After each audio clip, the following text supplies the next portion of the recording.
What's going on, everybody? This is Raw Dog Sports. I'm Mike. That's Evo. Fire that fucking pigskin. Let's go, boys. We are down here in Mobile, Alabama. Varsity Blues for the quote. Man, it has been a hell of a day, a long-ass trip over the last couple days. Evo, my man, it sucks that you are not here, but I am down here in Mobile. Took in day one of the Senior Bowl. I got some notes, missed a little bit of practice one, trying to get things squared away. But, man, we got a busy couple of days down here. With that being said, Evo, welcome in, brother. I know that you are not where you want to be. You're not doing necessarily everything that you want to be doing. You want to be here talking football, obviously, but you'd rather be in Mobile talking football.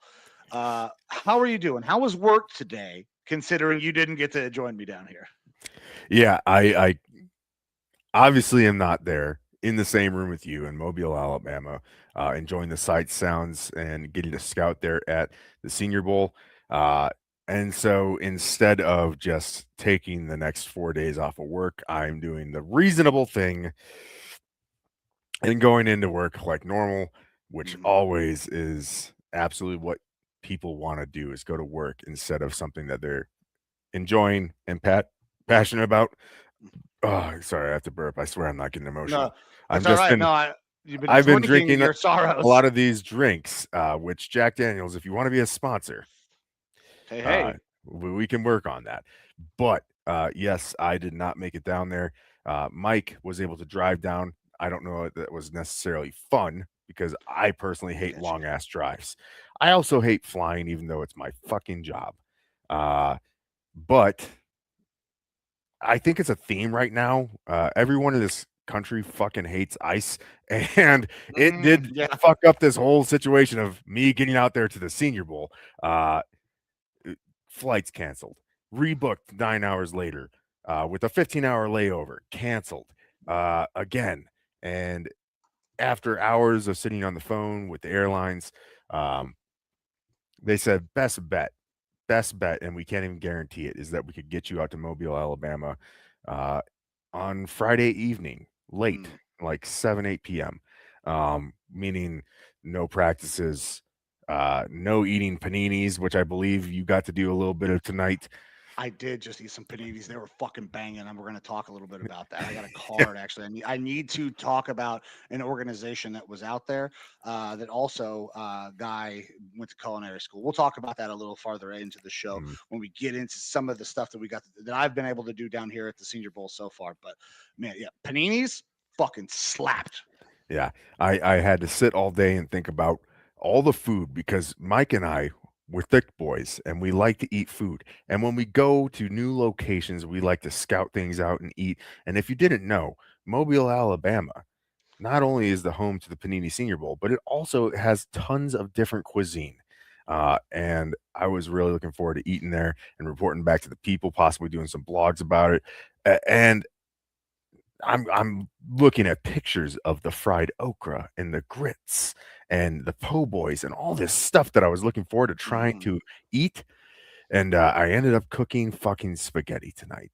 So, don't get me wrong. Kick in the knockers. I mean, I did I didn't do spaghetti noodle. I did bucatini. I chopped up a lot of fresh veg. I did it up right, but it's still not some fine cuisine not like the same. You are going to have the opportunity to have out there in the Waffle Houses and everything in between in Mobile, Alabama. So I'm depressed. I'm sad. I'm angry.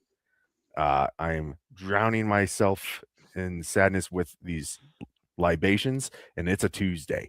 So Yeah, I am super stoked that you got to go out there.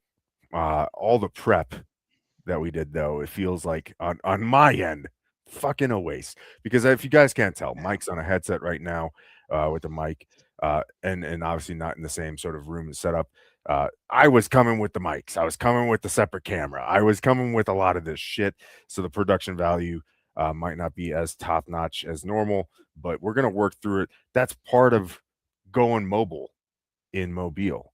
Is things are going to be a little bit different. So bear with us, but I'm super excited that you got to get down there to the Senior Bowl. I'm excited to hear about the practices that you saw today and your plans going forward, and getting to hear about some players. So I'm stoked for you, man. Bummed for me, and I guess that hunt the good stuff. We always fucking bring up our old Army shit. Right. I'm gonna go to the a concert this weekend now with the wife. There you go. Go see some EDM and absolutely not take any mushrooms. There you go. Perfect. That'll be a great concert then, I'm sure. Yeah. Yep. Listen, I'm in Alabama, so they don't sell broccoli down here. So I'm pretty sure I'm gonna just go ahead and quit while I'm here, which is probably good for me. But at the same time, man, after smashing a couple of those paninis, it sounded real fucking good. A little bit of broccoli. A little bit of broccoli. So we can talk about that because I think I sent the video to producer Amber. I'm not sure if it has gone out yet. Producer Amber, by the way, has been fucking killing it over the last couple of days. Obviously, I have been in transit. I'm shooting videos, and then I am passing them off to producer Amber. She has been doing a great job kind of getting all that stuff out for me. And man, I just thank you, producer Amber. Shout out producer Amber for fucking helping with all of that. The food, I'm very excited for. You brought it up, but the paninis that I just had, man, some of them were fucking good. Like one of them had duck breast fucking panini. Everything was on brioche. There was breakfast, fucking chicken, turkey, fuck everything, man. But rub it in. I'm just rub it in. Just rub it in. It was really cool. Actually, I'm gonna grab my jacket real quick because I have a card in here from a group of people. These guys that were cooking some paninis, and they have this mission, right? So it's called the Warrior Legacy Ranch. Obviously, that immediately sparks interest for me. Evo, probably you as well. Sets off alarms like Warrior Legacy Ranch sounds like it's veteran affiliated, and it most certainly is. So it's a place down here in Alabama. They are trying to create essentially like a place where guys can go and hang out and meet and catch up with their old buddies in a ranch location. I did not get a whole lot of opportunity to go through and check out everything that they offer, but these guys, WLR, the Warrior Legacy, that's fucking blurry as shit. Come on.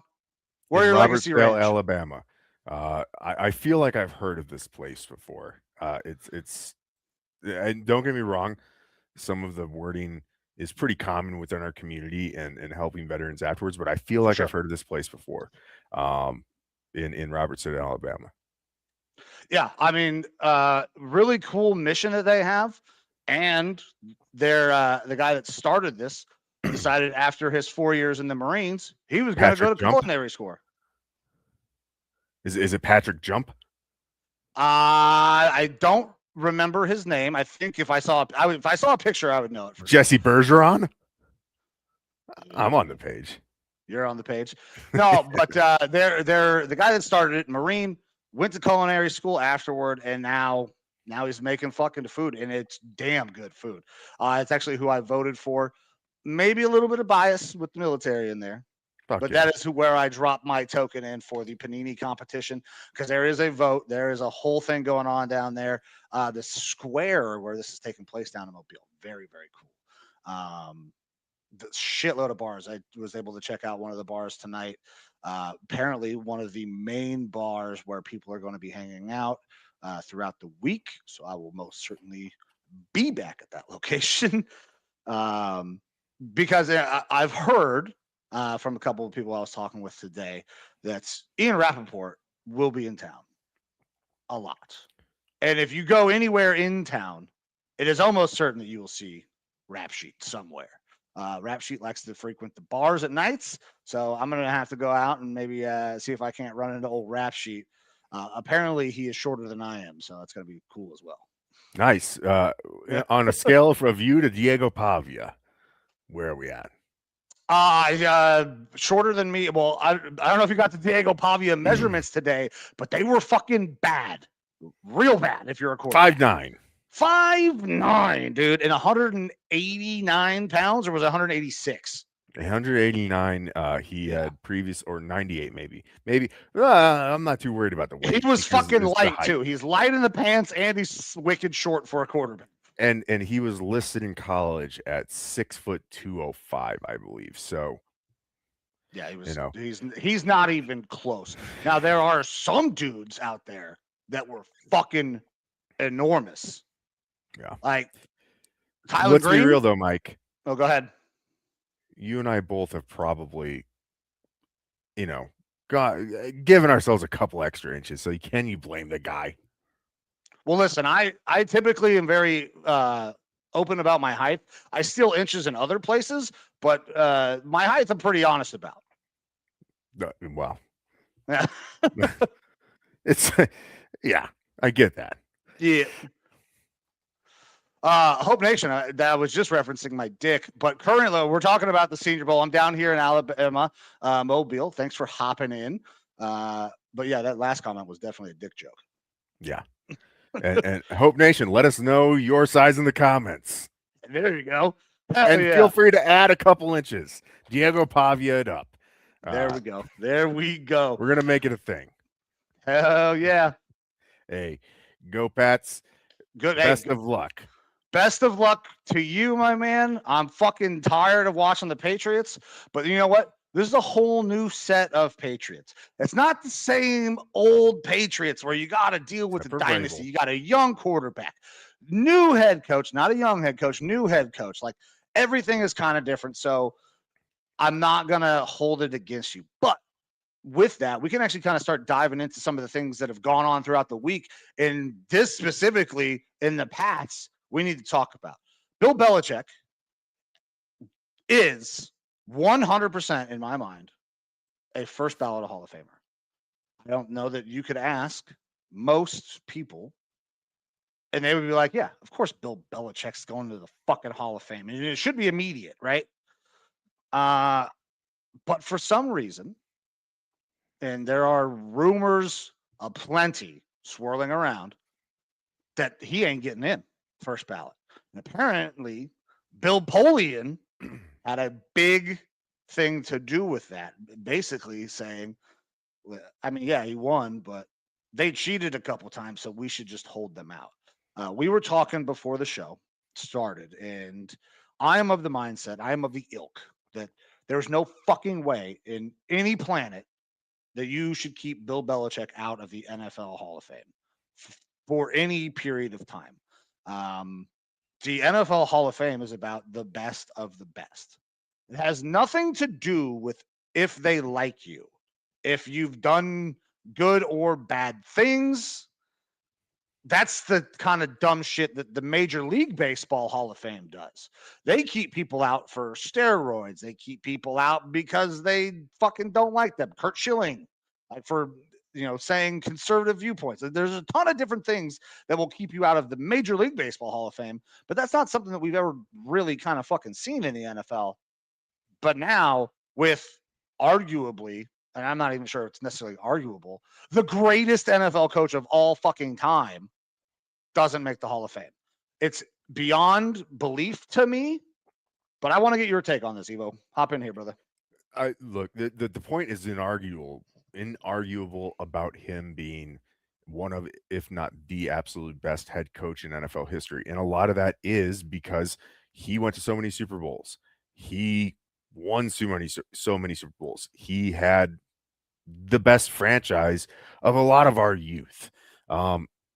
it's not a question whether or not he's Hall of Fame worthy. Now the question is, what is the true meaning behind the Hall of Fame? And that's kind of sad because it tarnishes a little bit of what we look at as such a good organization as far as like picking out the best players and the best front office personnel and the best coaches and getting them into the Hall of Fame and recognized appropriately. We talked a little bit beforehand, and I think that part of it probably is because he is still an active coach in college, and he's still talked about in the coaching cycles as, could he come back? Is he possibly going to be an NFL head coach again in the future? And it makes it a little bit weird if you elect a guy to the Hall of Fame and then all of a sudden he's back in there coaching. I don't know that he's going to. He's gotten a taste of that young puss, and now he wants to stick it there in college. But the question is still going to come up. I mean, I feel like we had at least 5 years, if not like a decade, of, is this the year that Bill Cowher comes back after he stepped away from the the Steelers job? So I think we're going to still hear that for a little while, but also, and this could be a Polianism with the cheating stuff that was going on, and the different drama that kind of surrounded that team. Maybe this is their attempt at kind of being a slap in the face for not being a first ballot. At the end of the day, you have to call a spade. On the field, the performance out there was the best in the league. Not for a year, not for two, but for the better part of a decade or more. Like they were insane. So him not getting in it's going to be viewed by everybody in probably a negative fashion. You and I are not Patriots fans. Like, it's not that at least me personally, I guess I can't speak for you, I don't dislike the Patriots. I got tired of seeing them in the Super Bowl every year, just like we've been tired of seeing them in the Chiefs in the Super Bowl every year, or vying for it. It gets a little bit old. We like parity, we like change, we like to see new faces, but it's not that I dislike the team. And honestly, this couple years that it's been since they've been relevant and now coming back in has completely refreshed my view on them. I like the Patriots a lot now. I'm stoked about Vrabel and Drake May. I think they're both fantastic. I like the roots of that team. That being said, it's like it doesn't make any sense for him not to be that first ballot guy, because he's absolutely earned it. The teams that they've put forward have earned it. It's silly. It seems petty, and it's a little bit of a tarnishment to the. Is that even a fucking word? Tarnishment to the fucking. If it ain't, we'll fucking call it one for today. And Hope Nation, thank you. Appreciate you, brother. You're better than someone that we had pop through last time. Yeah, that guy was, this Hope Nation was cool. Not easy to please guy was not easy to please. That's very true. Yeah, but we love it. We're here for it. But yeah, it a weird situation. Weird for it to leak out like that as well. It seems very intentional. Yeah, you don't normally hear about yeses and nos. Was it 2 weeks prior now? Before we'll actually see the results or some shit. I mean, it is what it is at this point. Like, if you're a Patriots fan, you're probably pissed. Maybe not. I mean, because the whole thing with Bill and the way that ended, maybe a little contentious for sure, especially with Mr. Kraft. But the legacy is what the Hall of Fame is for. It's what a Hall of Fame has always been for. It doesn't matter if it's the fucking Rock and Roll Hall of Fame, the Major League Baseball Hall of Fame, the goddamn NFL the Pro Football Hall of Fame, the College Football Hall of Fame, and none of it matters.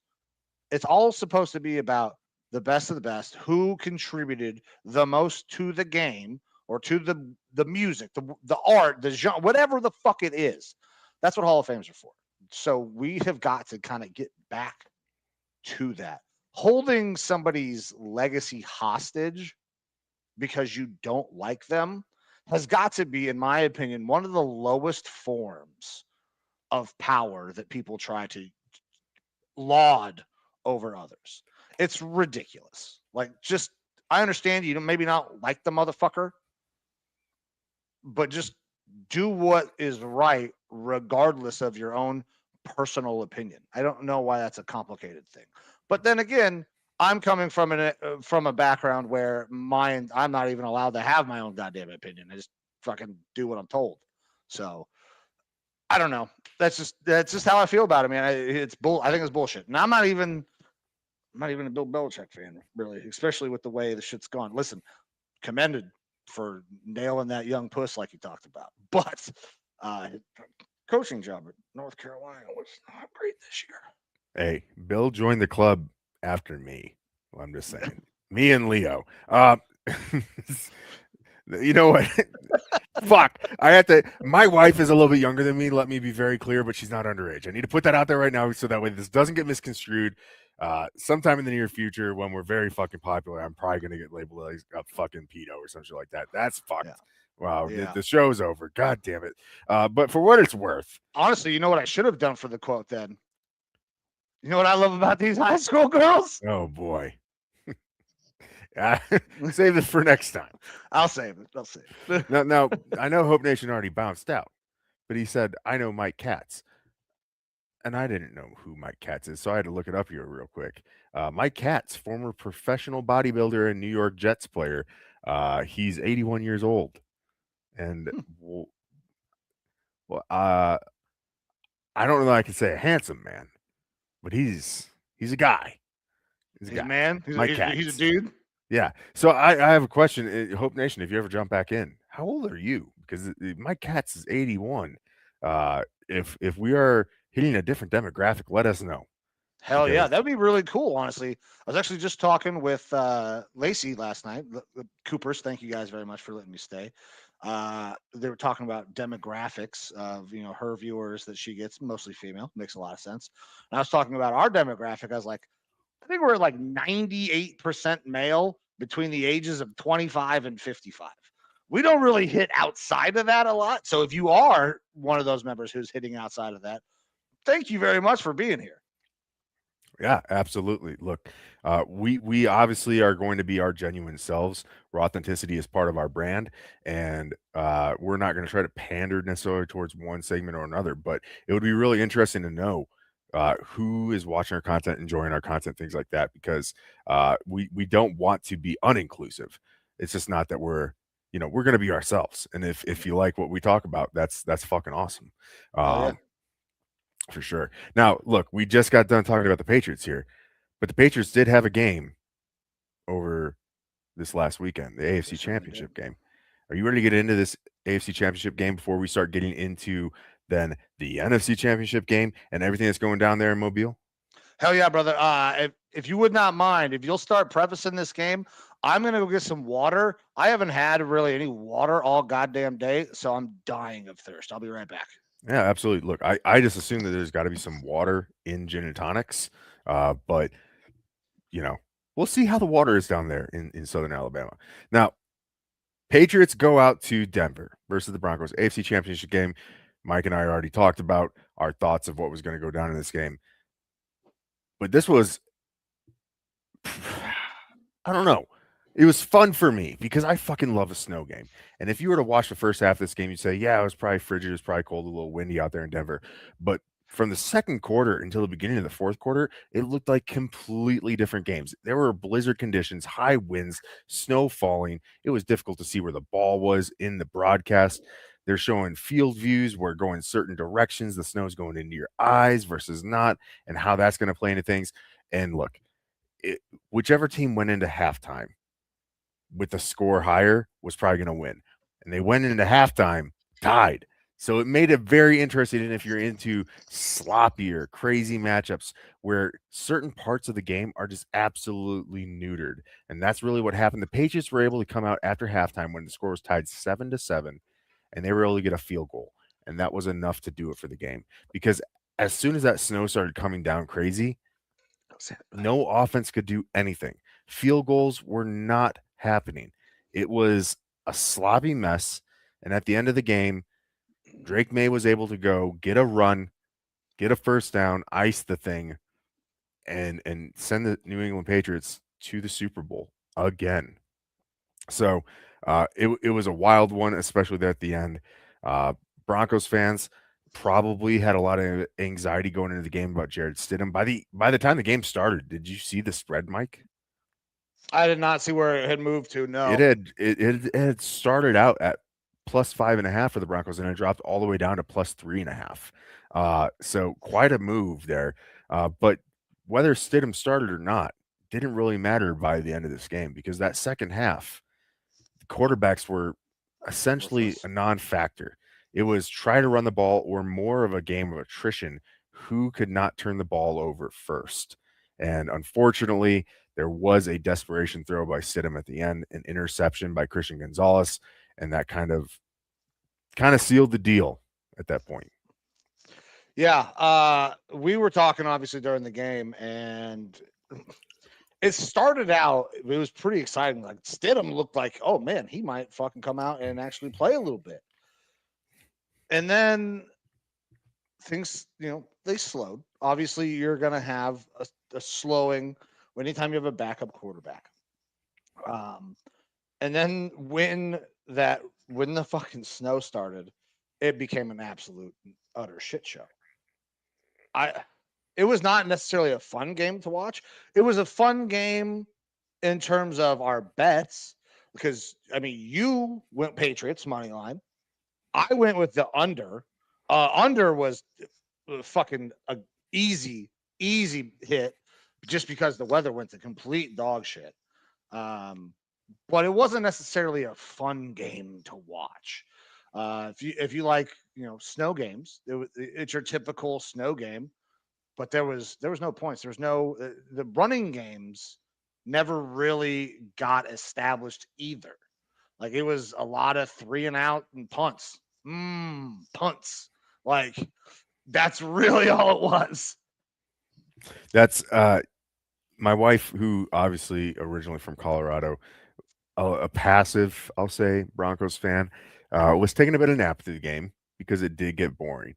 But by the end, in that fourth quarter, down to like 6-7 minutes left, she woke up or kind of rolled over, and I said, "Hey, you might want to watch this. It's very close, but the weather's crazy and anything could happen."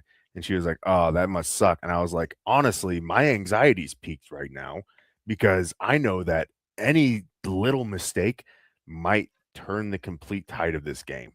And so, like I said, it's difficult to call it necessarily exciting, but there's certain factors of it that you don't get to see on a week-to-week basis. You don't get to see games like that all the time. You don't get to see offenses basically completely neutered and just kind of a defensive performance.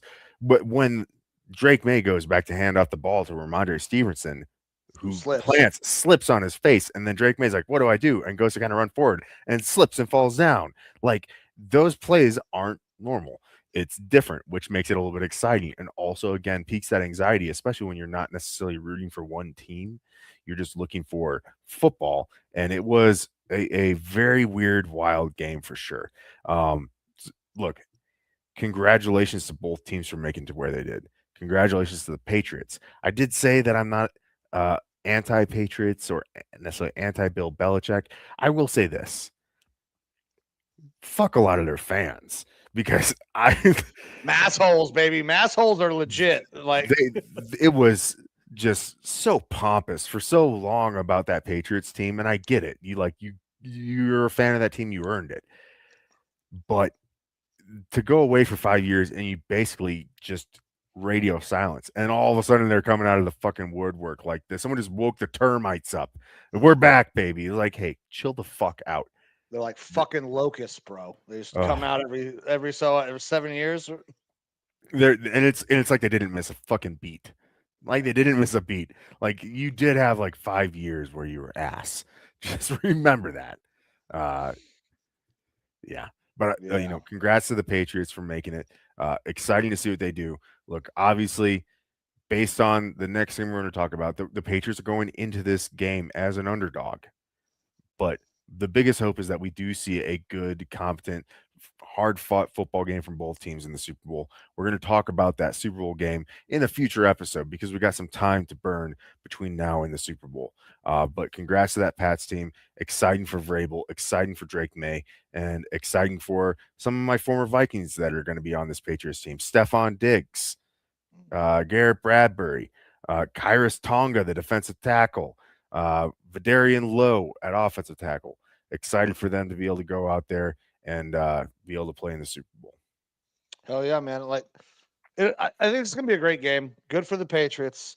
Well, you brought up being very nervous, kind of like, and I remember late in the game, punt, like down at the goddamn 3, and I was like, oh shit, like this could turn into a safety. It could be a fucking fumble, touchdown. Like there were so many things with the weather the way it was and special teams backing people up that it was a little dicey. So there was those elements that did make it a little bit more fun, considering it's conference championship game.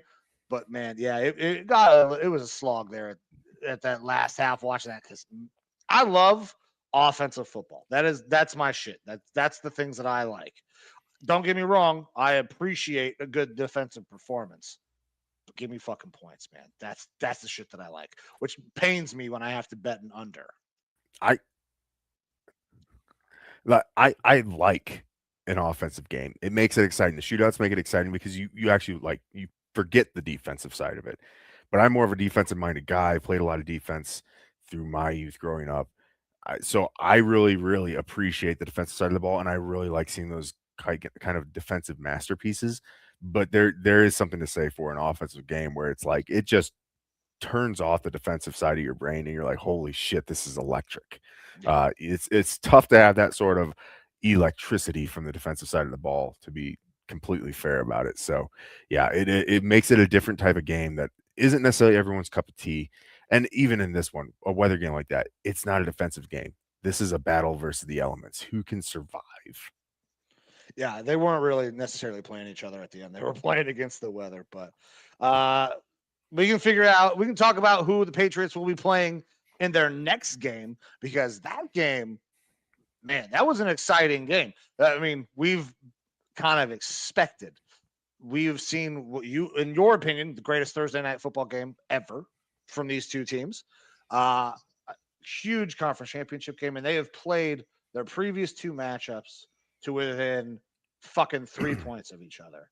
So this NFC championship game, banger. You take it away, brother. Yeah, so Rams go into Seattle versus the Seahawks. Seahawks are the favorites there, and Seattle does end up getting the win 31-27. But this was overall a pretty damn good game. Obviously, a close score down to the end. No scoring in the fourth quarter, which kind of piqued the anxiety a little bit again. But we saw a lot of good from both teams. We saw some failures from both teams. Uh, I mean, we have to do it. We have to highlight Kenneth Walker, who in there as the lead back in this one due to the injury to Zach Charbonnet, and something that we've been calling for all year. He looked fantastic. 19 carries, 62 yards, and a touchdown, and 4 catches for 49 yards. And some of the stuff that he was doing was like, God, I wish I got to see this for a full year, not half a season, since he spent half a season on the bench while Charbonnet was out there playing. Again, it makes me sad to know that more likely than not, Kenneth Walker will be retained. He's slated to be a free agent, but he most likely will be retained by the Seattle team, because not only do they have a really good roster, they have a shitload of cap space because they're the best drafting team in the NFL, which allows you to let some players go and keep the ones that you're developing in house. So they got a shitload of cap space. It's not a question of whether or not they can or should retain a player. It's just how much money do they really want to give this guy? Because Kenneth Walker, I think, deserves it. He showed out in this game, looked like a true lead back, really good game. And then shout out to Sam Darnold. Sam Darnold went out, and I've been talking about this a lot through the playoffs. They've kind of been hiding him away a little bit, it almost seems like, not putting the pressure on his shoulders. And I wouldn't say the pressure was on his shoulders, but he went 25 of 36 for 346 yards and 3 touchdowns in this game. That is absolutely an MVP style performance from him at the quarterback spot. It wasn't like they were hiding him at all. He wasn't seeing ghosts. He's been exorcised of the Rams demon that was in his head before. And while I am super happy for Sam Darnold, and I'm liking to watch him succeed, and I'm rooting for him going forward and continuing because of the path that he's taken. It's been hellacious for me as a Vikings fan because it's nothing but left, right, constant. Oh, worst franchise in the NFL. Let this guy walk out the door. This and that and the other. Like, I get it. There's a lot of upset Vikings fans. Who the fuck? Now, this is coming from an outside perspective, from a Browns fan of all things. Who the fuck in Vikings fandom Is there an owl in here? has the gall? Who has the gall to say that that's the worst shut the fuck up, worst franchise? You guys have been very good. You get rated exceptional every year in the goddamn report cards. You let one guy walk who ended up having success. Relax, for fuck's sake. There are other people like me and Browns fans everywhere who are dying to have even a sliver of the goddamn success that the Vikings have had over the last decade. So, worst franchise? Get the fuck out of here. And like, if we're talking about individual failures, Randy Moss trade, that fucking sucked balls. A Herschel Walker trade. I mean, at this point, I think people look. There's as I've gotten more used to X and how fucking insane people are in there, and how wishy-washy, and how just the tides turn in a week's time. It doesn't surprise me to see people this upset, but also, like, they forget that pretty much everyone was on board with letting Sam walk after his last 2 games. Pretty much everyone was on board of letting the rookie ride. Pretty much everyone was on board with Sam sees ghosts and it's not worth paying him the money. People also somehow forget that the Vikings offered him the same contract with less years. It was like a 2-year, $30 million deal, or $30 million a year deal versus 3-year, $100 million. The numbers aren't that much different. And Sam chose to leave. Now, admittedly, the Vikings could have franchise tagged him and rode this out another year, but like not at the fucking almost $60 million cap hit. You're doing a revisionist history here if that's what you're thinking.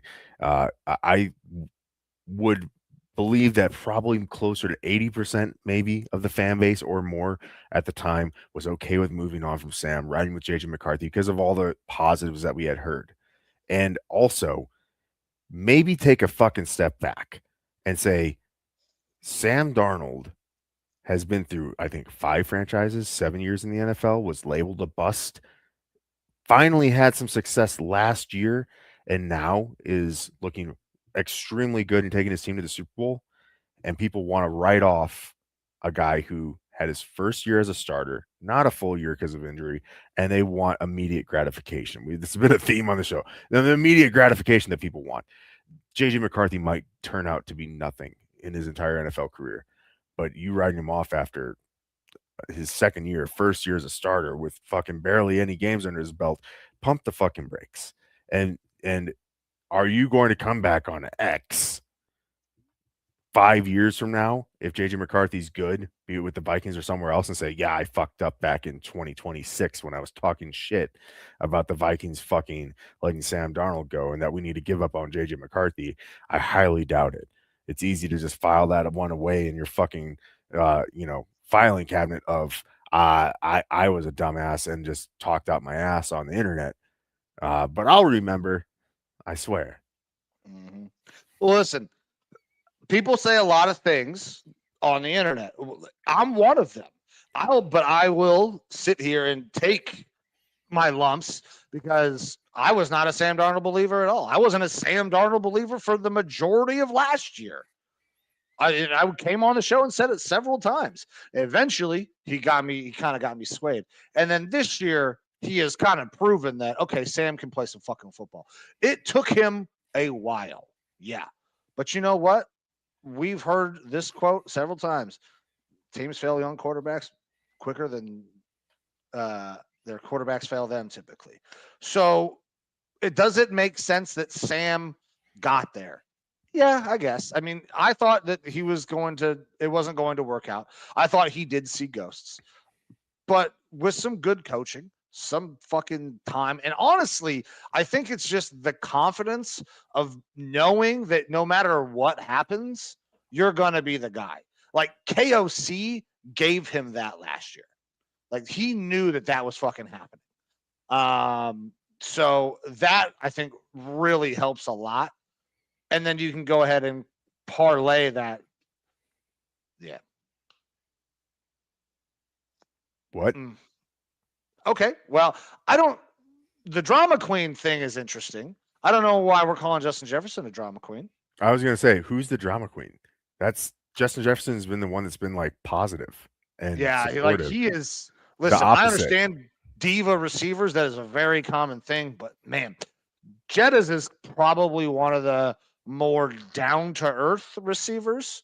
When I listened to him during that fucking game on the sideline, the broadcast where he wasn't playing, I was like, okay, so he's not a normal receiver. That dude is fully invested in everything the team is doing.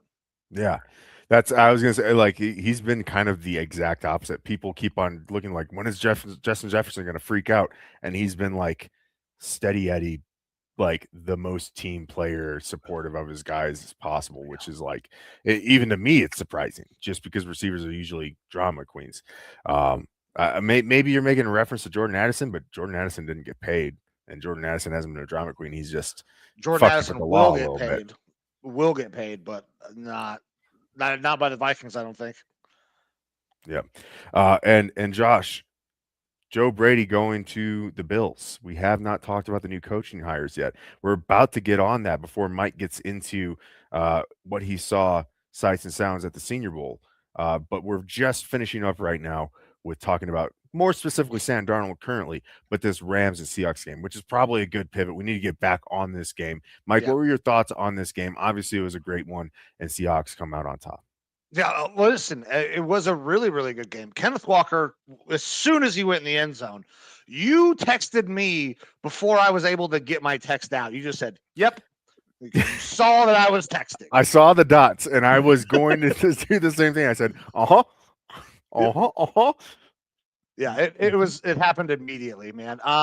So that was one of the bigger aspects. But here's the thing: the Seahawks defense is so young and athletic, and they are well fucking coached. This defense is phenomenal. You brought it up. They're one of the best drafting teams. Well, they have found a way to completely rebuild and reshape that defense. Like, we're not calling it the Legion of Boom by any means yet, but those dudes can play. With a couple more years, if they can retain a bunch of those guys from that defense, the Seahawks are going to be a problem for a very long time because they are so fucking young and they have drafted defense after defense after defense over the last couple of years. I'd love to see them maybe attack the offensive line, and I'm sure their fans would as well, but that defense is insane. You bring up the Legion of Boom. Legion of Boom was elite guys all over the defense. Mm-hmm. This defense is really good players. I wouldn't say elite, but they're schematically and it seems like mentally just different. Like, it's the sort of stuff that I like to bring up all the time with Flores. He can operate with guys who are maybe less than at that high tier level and scheme them and coordinate them into being super fucking fantastic. And that's what I feel like McDonald's been able to do there with this defensive unit. They have a lot of studs. They have a lot of great players on that defense. But he's like, their mentality and the way that they're coaching their scheme is so aggressive, so quick. They're fucking awesome where the scheme is outplaying the players at that point. Like the players, again, it sounds bad. They're good, but they're not Legion of Boom good. There were Hall of Famers all over that defense. Yeah, they're outstanding right now. I agree, man. And that's one of my biggest takeaways is that defense was fucking Yeah, that's really what I think kind of separated this game. Big plays there at the end to seal this thing up. So I Yeah. didn't. Was that what was that face? It looks Who's like he's not happy. the eye rolly? It's I probably because really. it's a 49ers fan, I think. Oh, Sean, I'm sorry, brother. You know what? Very good team. And I'm sure if they would just move that power station or the team away, you guys would be competing at the same level. But soft tissue injuries are just gonna fucking continue to happen. Yeah, and I've seen it. Are they going to let Seattle practice there and just crank up the power to 10 on the power substation to fuck them over? Yeah. Look, congratulations to Seahawks. Good year. They really came on strong and hot at the end of the year. That defense looks really fucking good. The offense is gelling. The team seems to be run really fucking well. It's set up to be a pretty cool Super Bowl between the Patriots and the Seahawks. You're seeing young quarterback versus a guy who's getting basically his second win or his first win almost. There's a lot of sweet storylines. We're obviously going to get into that game specifically, though, in a future show. But that wraps up our AFC and NFC conference championship weekend. But the week's still going on. We still have head coaching vacancies, and some of that stuff has been changing since we've last been here. So you ready to get into some of these coaching hirings, more firings, not of head coaches, but different movement around the league? Yeah, actually, I am very, very ready. And it appears that you actually have something prepped and ready as well for one of the coaching hirings that has happened. No. Why would I have No. something prepped to show off old motherfucking where are we at here? Oh, where'd he go? Oh, Where'd no. he go? Why won't it? Just me. Huh. I am not the new head coach of the Steelers. Moonface Mike. Oh my God. Yes, let's fucking go, dude. I am so pumped about this hiring. Thank you, Pittsburgh. Thank you. Thank you. Thank you. Because here's the thing. They're going to have to break all tradition to make this fucking thing right. They don't fire people. Mike is going to probably get a 8-9 record over the next couple of years. They'll be very, very middling. He's going to continue to look like this in press conferences, post, pre, doesn't matter. And they're not going to be very fucking good. I cannot wait to see. I haven't seen it yet or heard anything yet. Aaron Rodgers' reaction to Mike McCarthy being named the fucking head coach of the Steelers. This is fantastic. I am obviously very upset with the way the coaching hiring process has gone in Cleveland. We can fucking talk about that in a second. But this, great. Thank you. Thank you, Steelers. Mike McCarthy, great hire. Steelers fans, you can rest assured knowing that things aren't going to change too dramatically there in Pittsburgh. If you're used to getting by winning seasons and first round exits, that is like right up Mike McCarthy's alley. So it's going to work out in that respect for you. It is interesting in the fact that what you brought up is that the Steelers organization doesn't like to fire coaches. But you're going to probably walk yourself into the same sort of situation that you've been in where credit to Mike McCarthy, he puts together winning teams. And I think you guys are going to continue in Pittsburgh to have teams that come out of the year with a winning record. But you also see teams that don't succeed in the playoffs. And that's one of the reasons why he constantly is let go from jobs. He also is bad at clock management. There's a bunch of different things where it feels like it's a purgatory move for them to hire this guy. And also it strays a little bit from what they've done in the past, which is usually they go after hot young coordinators and they stick with them for a long time. Are we going to finally see them break from that? Because they bring in McCarthy, who is an older veteran head coach, and now are they going to give him more of a shorter leash? Could this be the first time in the Steelers franchise since the 60s that we see them not ride with a guy for a long time? Sean Clapper here saying that he thinks Mike's going to shock the world in Pittsburgh and 49ers golden Super Bowl 61 at SoFi.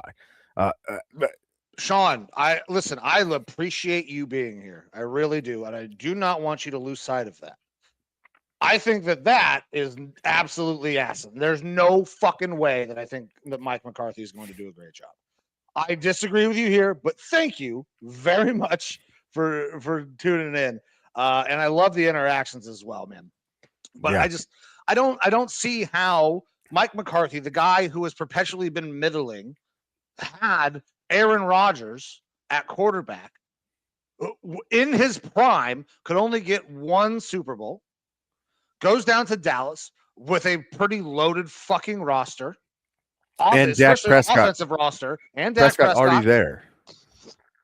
Doesn't get any playoff success. And now you're going to go to Pittsburgh that has fucking no offensive talent, and he's going to make it work. I don't understand how. They're going to have to figure out how to draft an entire fucking offense to make their offense work. I don't know how this. Actually, I don't care, if I'm being completely honest. I hope their offense sucks dick as a Browns fan. But yeah, I don't think Mike's going to have a ton of success. Especially not early. That's the thing, is McCarthy's gone into situations where he's had a baked-in, built-in franchise quarterback. He had Brett Favre, and then Aaron Rodgers sat and developed for a long time, and they were able to transition to him. He went down to Dallas. They had Dak Prescott already kind of figured out. This is, as far as I know, and I understand McCarthy apparently in his resume was talking about how he developed Joe Montana. Bullshit.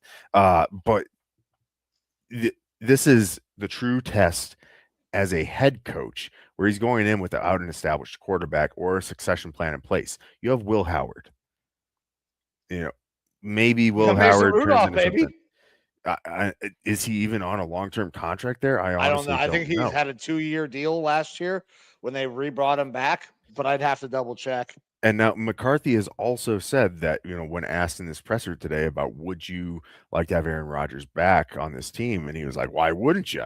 And I get that sentiment because they know each other. Not that they had the best relationship for their entire time together, but you're talking about Aaron Rodgers, who can't throw the ball very far, a lack of offensive weapons, a bit of a sieve offensive line, and your defense, which is the better part of your team, is aging. They're not in the best cap situation. You're looking at like a pretty fucking difficult spot. No outlets at quarterback this coming year. Like, Aaron Rodgers probably is your best bet, because I know a lot of Steelers fans are thinking like, maybe we can go out there and get a Malik Willis when he hits the market. Well, Malik Willis just played for Jeff Hafley, and their assistant GM is now the GM down for the Dolphins, and that's where Hafley went as well. And I feel like that's a pretty fucking good fit for Malik Willis, because I don't know that Tua is going to be the guy there. And if you're thinking maybe in Pittsburgh you get Tua, God bless you, because that guy's going to die. You could maybe go after a Kyler Murray. Line? Yeah, you could maybe go after Kyler Murray, but also Kyler Murray hasn't looked good in a while. He's too busy playing Call of Duty. And again, he's a dome player. He's a guy that's played in domes. You want him to go out there in the elements in the AFC North? I'm not buying it. I don't think that there's very many good options if you're the Pittsburgh Steelers. Kirk Cousins is probably going to be a free agent. Kirk Cousins can play in some cold weather and things like that, but also he is fucking nearly 40 years old, and he's a year removed now from a torn Achilles, and he probably wants to go to a franchise where he has a chance to play, which he would get that in Pittsburgh, but also wants to play for a championship. That seems very much like Aaron Rodgers 2.0, though, right? Veteran quarterback, year removed from fucking Achilles surgery. Maybe he can come in and help our offense. Like, that's verbatim what happened before. Like, why would it work now? And look, Sean Clapper, Mike just said, we love you being here. We love the interaction. But you're talking to a Browns fan and a Vikings fan. You want to talk about it sucks being a 49ers fan. Motherfucker, you've been to Super Bowls in a recent memory. We've never been. Well, I mean, my Vikings have been. I haven't. Lose all the fucking Browns haven't. Yeah. Look, there's some struggle bus franchises. I don't think the 49ers are one of them. You guys are perennially pretty damn good. Yeah. But Sean, I do see you. Appreciate you, big dog. New subscriber over there on the YouTube. Thank you, Brandon. We appreciate that. Absolutely. But yeah, you fucking Super Bowls. I don't even know what that smells like. Yeah. But yeah, Mike McCarthy hired by the Steelers. I figure you'd be happy with that. Our boy Byron, the ginger from the No Sleeves Network, doesn't sound to be happy. I'm not sure of any Steelers fans who are happy. Polling the few that I know, they're none too impressed. Obviously, we can all be surprised at what happens, but I don't know that the personnel availability is out there this year for them to make any sort of a big leap, especially when your quarterback situation is where it's at. I think they have to hope for Aaron Rodgers to come back, personally. If you're okay, so hope's not a strategy, and if you're hoping on Aaron Rodgers to save you at this point, 40, he'll be what, 43? I don't know. 40, fuck, I don't remember. He'll be old as fuck. Doesn't fucking matter. He's not good. Yeah, it's hey, he can take a snap.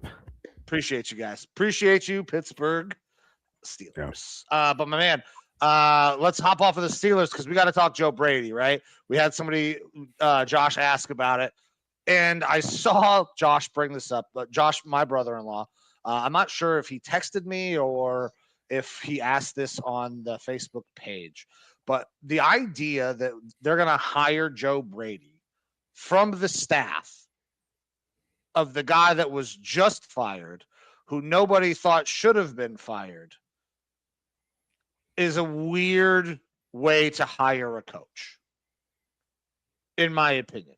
Normally, when a head coach comes in, like, he's going to hire his own guys, right? Very rarely, I think, does somebody from the staff underneath of a guy become the head coach, unless he's fired, mid-season, becomes interim, and then maybe it works out, right?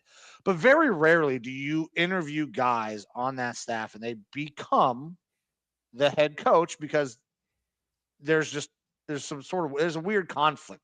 It could be a succession plan type of thing, and it's not a guy getting fired; it's a guy retiring. You got fired, and then we're gonna hire the guy underneath you. That's super weird. Succession plan makes sense.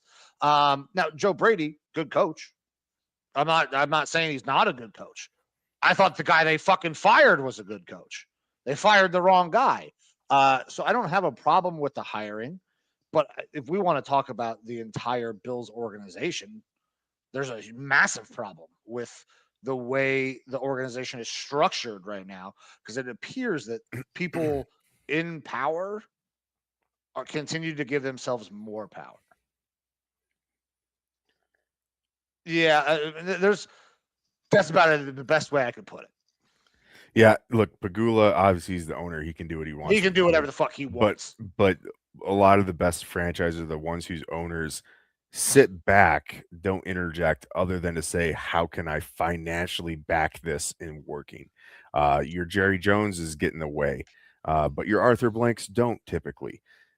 So when Pagula seems to be extremely involved in a lot of these things very recently, most importantly, the firing of Sean McDermott, and with all the players that have come out and been upset about it, to include your franchise quarterback, Josh Allen, it seems like it was a very, very bad, emotional, rash decision that was made to fire McDermott.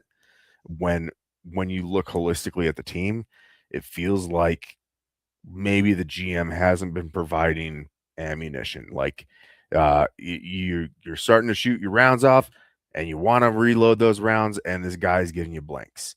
And it's a credit to Sean McDermott that they got to where they got this year, in my personal, humble opinion.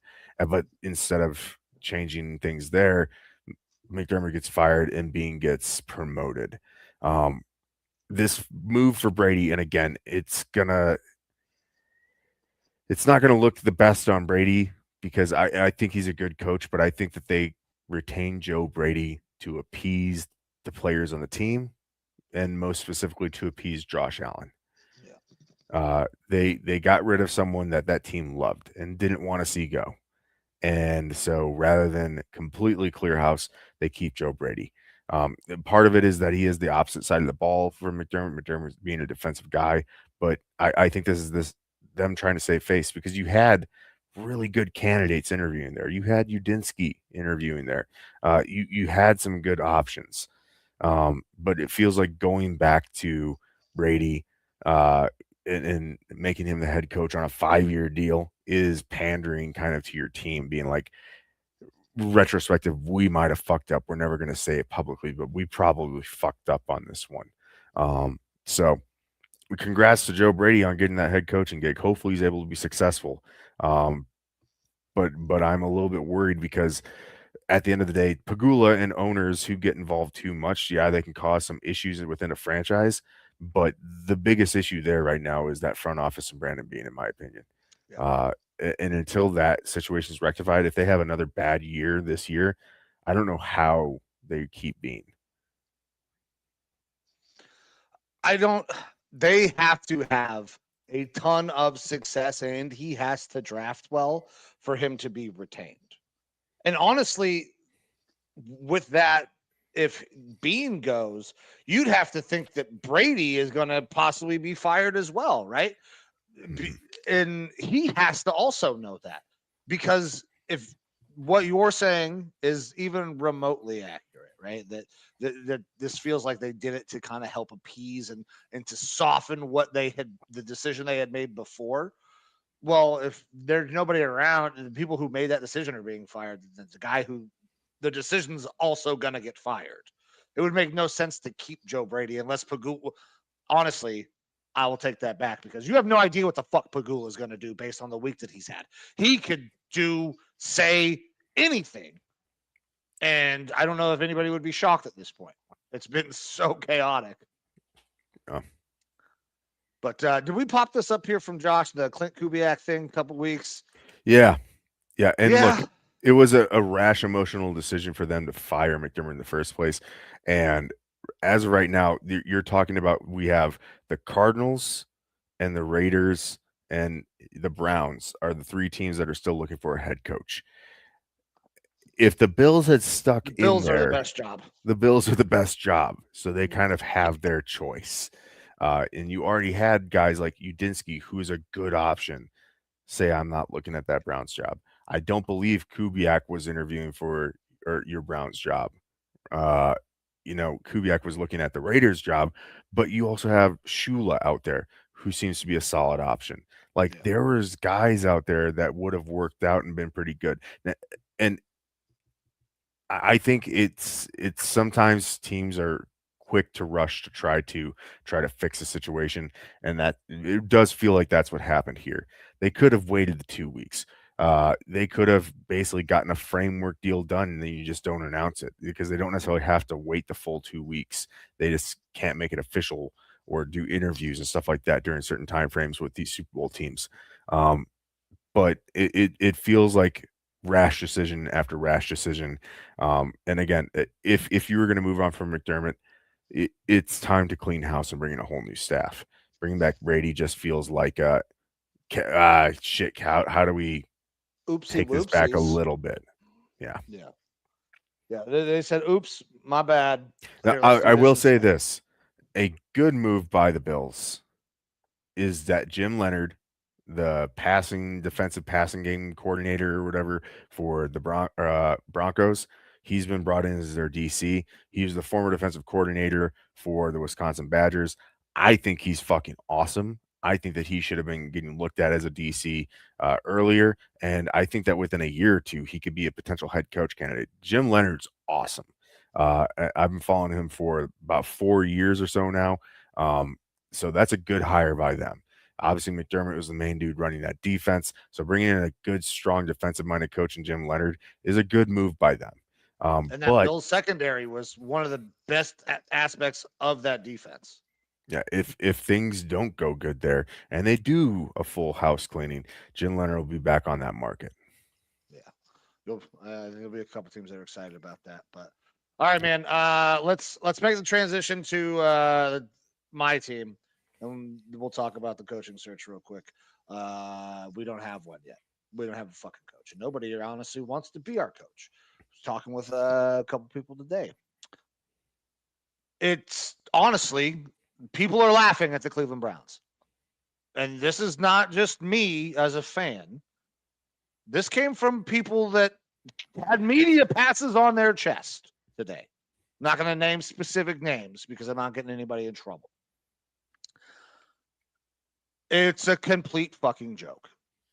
Guys were asked, what would your response be if you were asked to take a personality test and write a fucking paper?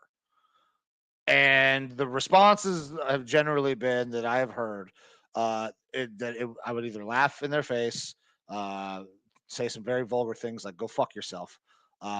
So this whole process by the Browns is completely shit the bed. Udinski pulls out of the running. There's just so many things that have gone wrong with this Browns coaching search that I don't even know where to begin. We'll probably end up hiring Jim Schwartz, who I love as a DC, but it feels very similar to kind of the Joe Brady thing. Like he was on the staff. Why are we hiring this guy to be the head? Now, I understand that Schwartz is a good coach. He's been a fucking head coach before, but if you want to make him the head coach, just make him the head coach. Fine, I get that. But we have all these names, Udinski and Shieldhouse, and it's insane to me. There's no way that is real. There's no way that this is real.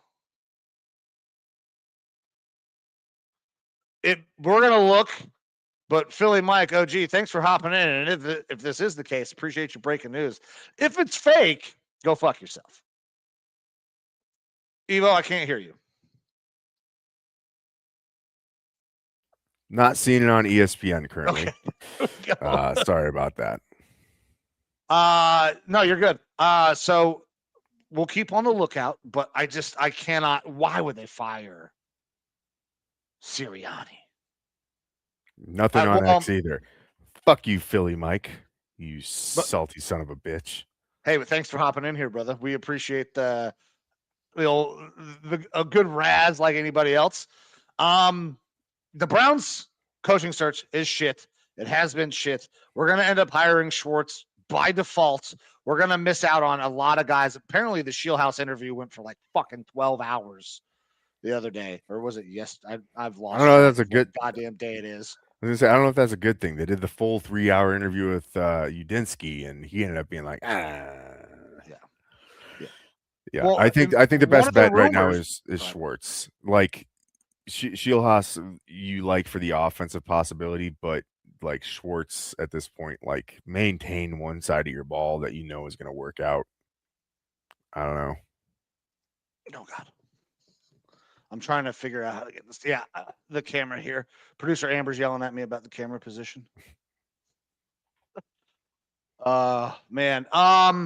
Well, I everything I've seen, it basically has said that whoever they hire as the head coach, they're putting these restrictions on. Like Jimmy's basically telling them that you're going to keep Schwartz as the DC, rather than being hired as the head coach and allowing them to make their own picks for who they want as part of the staff.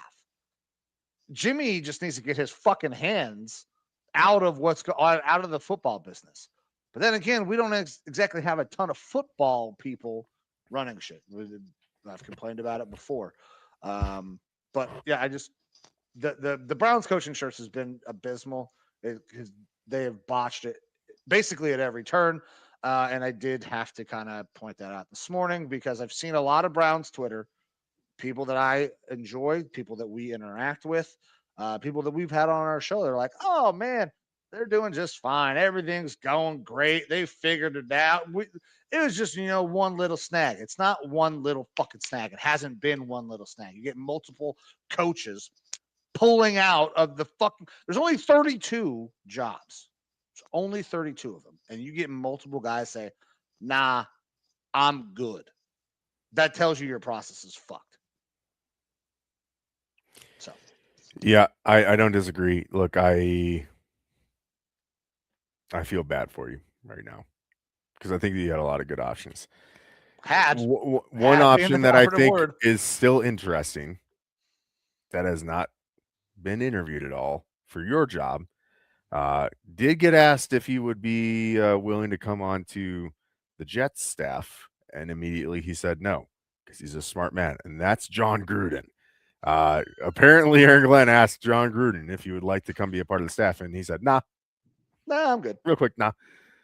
That's the guy who can save your offseason right now. If you come out with John Gruden at the end of this. Okay, yeah. Now we're talking. Like, you want to get me hype about something. You tell me John Gruden's a possibility, I could get behind that.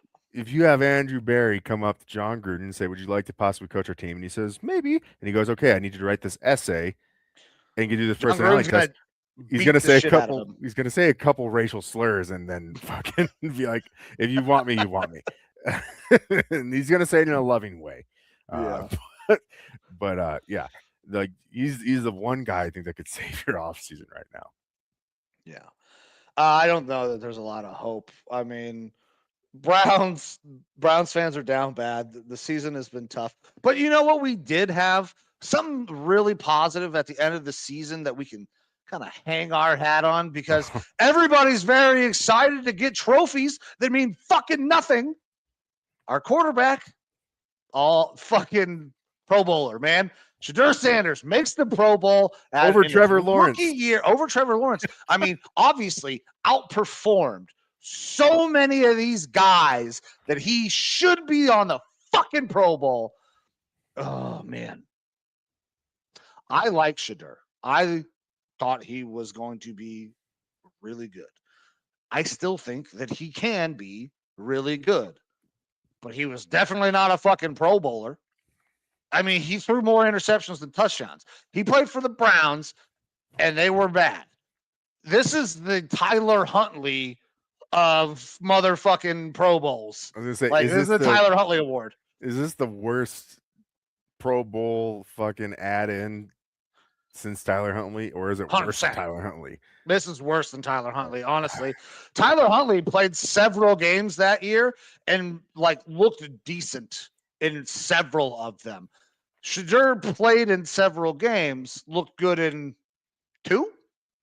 And that's not to take away from all the shit that he had to deal with. Late start, there are plenty of stories and narratives about why Shedeur did not play well, but he's also a fucking rookie. And he was on a team that had very little offensive talent, coached by one of the most vanilla offensive coaches in the league. So it's makes sense why there were some struggles. It makes no fucking sense that he was selected to the Pro Bowl. They pick any number of people that would have been a better option than him. But at the same time, the Pro Bowl now is not the Pro Bowl of old. It doesn't mean nearly as much. The game doesn't mean as much. They're the fan voting, and they're just playing fucking games. They're out there to have a good time. And if you're the NFL and you're just having a thing that you want people to watch and enjoy, and it's just all about the spectacle of TV ratings, is there a better guy to add than Shedeur Sanders to get you a pop in ratings? I don't know. So I could see the positive of this, but also didn't deserve to be one. Yeah, it doesn't make a ton of sense to me, but it doesn't make a ton of sense to me because Trevor Lawrence was out there. I don't know. Mega Jacks. Yeah, appreciate you. But it is what it is. Congrats to Shedeur. Maybe it'll be a long line of Pro Bowls for Shedeur Sanders. So that would be great if it turns out that way. Ecstatic, but yeah, this one I'm not. Woohoo! But yeah, so we've had not a whole lot of other head coaching news, head coaching changes happening. We've seen the Jets remove their DC, their OC. They're in fucking turmoil there. We've seen Mike McDaniel get signed by the Chargers, the new offensive coordinator there, officially happening, and putting up some fun social media videos. The social media people there for the LA Chargers are doing a good job. Yeah. You got Brian Dable getting hired as offensive coordinator with the Titans. Brian Broncos firing their offensive coordinator Joe Lombardi because obviously he's in control of that shit with Bo Nix's fucking ankle breaking and whatnot. A bunch of different move at the coordinator Nobody spots. gave a shit about anybody. Like we don't care what the circumstances were. You didn't win this year. You're fucking fired. That's how it felt this year. Yeah, it's been a very wild coaching carousel for sure there. So, but with that, I mean, look, obviously there's other coaching changes and news and things like that, but nothing major. And we're at an hour and 15 minutes. I need to hear about what's going on in Mobile, Alabama, Mike. What did you see today? What were your thoughts? How was the experience? Okay, so the experience is very cool. The stadium is really nice. Like it's very so it's a small college. And because of that, you're very close to the field.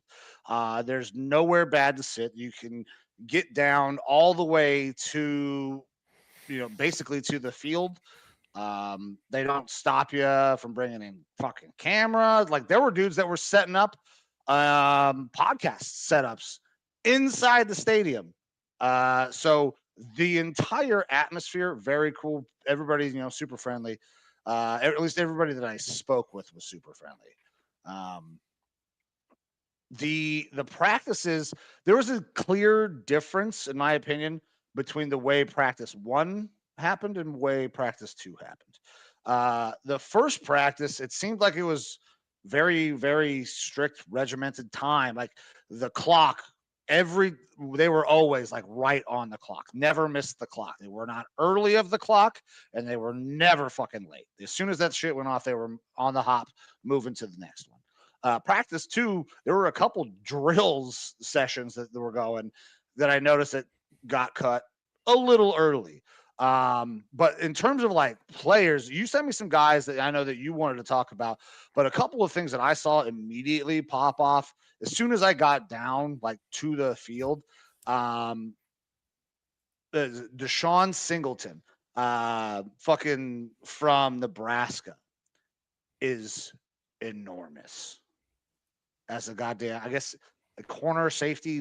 He's like a hybrid type player, but man, he is fucking huge compared to all of the wide receivers and dudes that he was matching up against. He is a massive human being for a defensive back. I don't have his measurements here. I think it was 6'3" and some change. 6'3", 210 is what's been reported from him, and he's safety, defensive back kind of hybrid.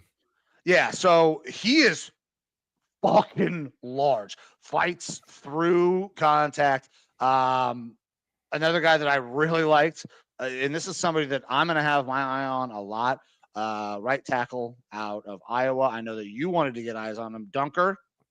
Jennings Dunker. That kid fucking moves. He is very, very athletic for as big as he is, gets out, blocks really well. And I don't know what he was doing today, but he decided he was going to rock some shorts. That dude's got some fucking thighs. They are as large as I am. And he moves people, man. He did a great job in team. I thought that he was one of the more polished looking guys on the line. In the secondary, I know another guy that you were excited to see, a guy that I was excited to see. I brought it up when I was down there in Columbus. Igbinosun. Tough day, man. I've seen some people say that he had a decent day. I've seen a lot of reports. You'll see this guy was a winner, this guy was a loser, and honestly, sometimes those people are going to be wrong. I'm going to be wrong on things. Everybody's going to be wrong on things. Igbinosun is a guy that I liked. I thought that he could be really good. And when he gets hands on, and we saw that, I saw this today at Senior Bowl. When he gets hands on, man, he's really good in the jam. But as soon as he loses, well, no. No. No. That would be so bad. And it's not because I think Dieon would be a bad coach. The look is really It'd be bad. so fucking fun. Okay. I said Gruden could save your offseason. Yeah. Dieon, I don't know if he saves it, but he makes it a lot of fucking fun. I mean, for a year or two. because if it doesn't work, if they don't win very quickly with hiring Deion, because you know who's going to play quarterback, right? Yeah. Like then it would has to work. Otherwise, he'll lose any credibility as a coach. I think. Yeah. Like it would be That's on very him. risky for him to do. That's on him. Yeah. Like, oh well, the Browns, I got to clean house again. Not like they've done that before. Right. Like Yeah. for the franchise, you guys can get through it. Yeah. It'll be a lot of fun. But back to the Senior Bowl. Igbinosun, great in the jam, but just got turned around all over the fucking place, dude. As soon as he lost contact, he was lost. Talking with one of the guys as well. He was not a big Igbinosun fan. I was like, he'll be all right. It didn't look great. But another corner, McMurray out of Tennessee, really good about staying in phase for the most part, but he had a problem with dropping and sinking his hips because he would anything with it, downfield, he's right there, hip pocket, perfect coverage. But there are a couple times dudes, they're selling the go ball and then they're snapping off and you're running a comeback. And he's fucking 10 yards and just cannot shut it down and get it turned around quick enough.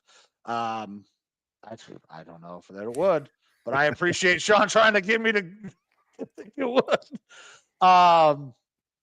So like those were some of the guys that I immediately saw when I got there. But as practices went on, and there were a couple of dudes that, especially at the receiver spot, that stood out. I know one guy that you love, and I think everybody in fucking Mobile loves. Receiver out of fucking Georgia State, man. Hurst, That kid balls. He balled today. There's a catch, and I didn't get it on camera. I'm sure it is out there. It's on my X feed. It's on my X feed already. The in the end zone going over the top of him, just snatches that bitch right out of his hands. Ted Hurst had himself a good day in general. Yeah. Oh, he had a great day. He had a really good day. But that was the catch of the day. He went up there and just got that shit. And when you consider where he came from, Georgia State, and the level of competition, the worry is, can he do it against bigger competition? Doesn't look like a fucking problem whatsoever. That is a guy that, if the Browns decide to go tackle early, maybe in the second round, we can go ahead and target a guy. I don't know if he's going to make it that far. He's going to be a guy that flies up the draft board, I think. That's Ted Hurst's biggest issue is where he went to school. That's his only issue. He went to Georgia State.